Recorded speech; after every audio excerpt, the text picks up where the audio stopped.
Hello, I'm Dr. Laura Murillo, President and CEO of the Houston Hispanic Chamber of Commerce. Thank you for joining us here on KHOU 11 CBS and on the radio on Odyssey. Today, our guest is a very well-known national leader, and we're happy to have him here in Houston, Texas, always advocating for our community, for Houstonians, for business, etc.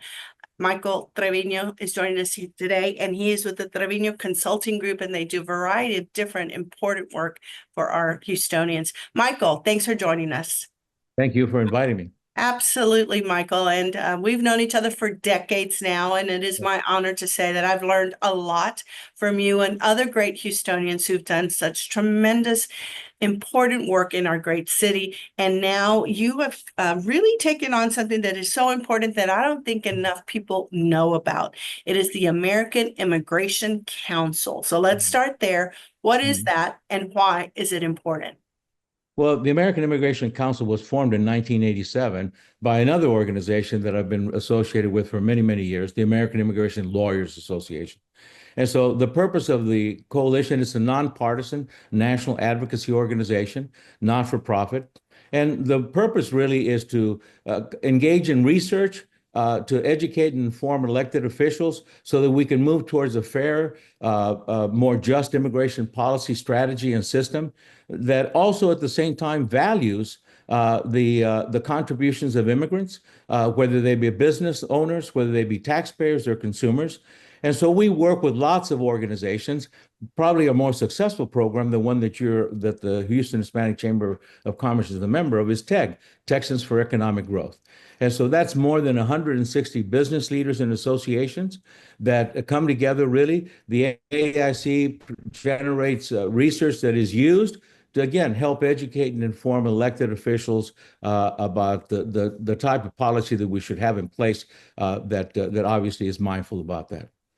So for folks that don't understand, talk to us more about the process, the naturalization process. What are the qualifications? What do people need to know?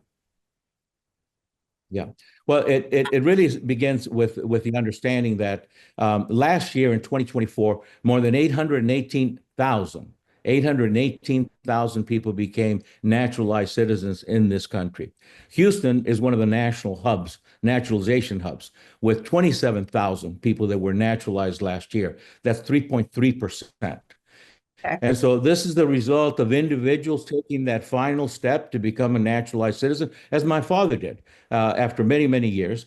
But it's also the result of incredible fine work by more than 40 civic organizations. NALEO, the National Association of Latino Elected Officials, RURI Juntos, our very own Baker Ripley, and the labor unions. The labor unions, each and every one of them has a naturalization program to assist their members.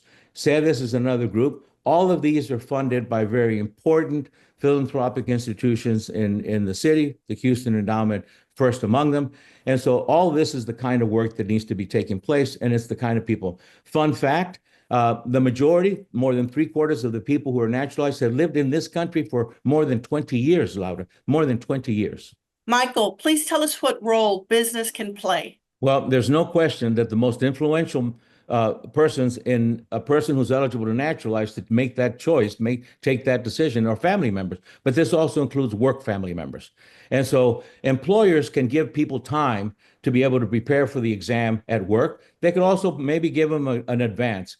It's time consuming and costly, anywhere from $700 to $760 per person to be able to go that. And so their work family is as important as their own family to be able to do that, to take that last step to do that. Excellent. Well, thank you for your advocacy. Again, once again, we recognize the American Immigration Council and the great work that they are doing, and we encourage businesses and employers to support individuals who qualify for the naturalization. If you are eligible to naturalize, or you know someone who's eligible to naturalize, go to becomeacitizentoday.com. Thank you so much, Michael. We'll be in touch. Goodbye.